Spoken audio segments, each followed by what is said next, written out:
Let's step outside the African continent and off to Asia, where Hong Kong's chief executive, John Lee, and senior government officials observed a solemn moment of silence to honor victims of the city's deadliest fire in decades, which has claimed at least 128 lives and displaced thousands.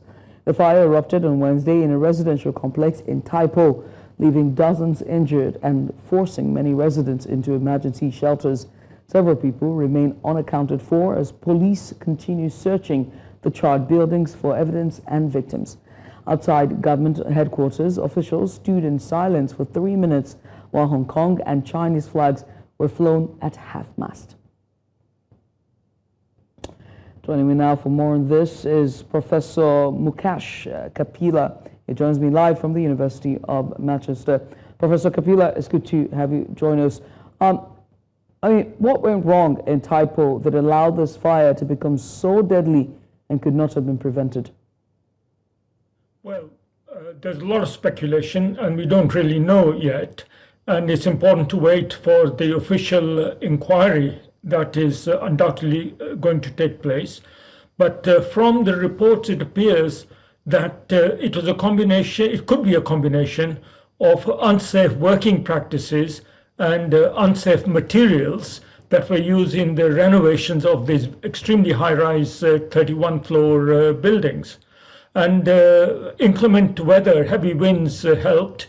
And there's also, because these are high-rise buildings next to each other, there is also wind tunnel effect, which meant that when the fire started in one place and incombustible materials started falling off, such as bamboo and webbing, then they were able to seed smaller fires, which then took hold. And then, of course, the whole complex was up in flames. Now, the casualties are still being counted, but now we're over 120 deaths so far. Let's talk about the challenges that the firefighters have had to face, in high-rise residential fires, right? And how this might have impacted the rescue efforts by the firefighters. I think the firefighters there and everywhere are incredibly courageous people.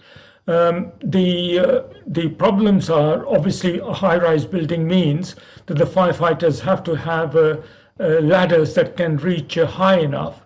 The other problem is that when the temperatures are extremely high, and the reported temperatures here in the Hong Kong fire were several hundred degrees Celsius, that means they can't get close to the buildings to do any rescuing, and already some firefighters have died. Then, of course, is the material required for extinguishing water and other chemicals they need to be in handy supply. So it's just physically and logistically extremely difficult to counter fires in very high buildings, as we know from experiences not just in Hong Kong, but in many, many other cities around the world. Now, looking at what's happened, this incident has now somewhat turned to a disaster. How is this going to affect public confidence in Hong Kong's building safety and government oversight, particularly, most importantly, government oversight? Well, I think the irony of this is that actually Hong Kong's building code, compared to building codes of many other cities, was actually not bad and has been improving over recent decades. But of course, the inquiry has to be an honest one, rather than scapegoating any particular individual or individuals, and truthfully get to the bottom of this. This is where the confidence issue comes in. The confidence issue comes in terms of whether or not the Hong Kong authorities, Hong Kong is a part of China, and whether or not the inquiries in that part of China are going to be done in an honest way and an open and public way, public inquiries, so that people can have confidence in the results. Well, I think past public inquiries into disasters in China have often been whitewashed to protect public authorities and political leaderships. So I think that's where the real question mark remains, and let's see what happens. Let's see what happens indeed.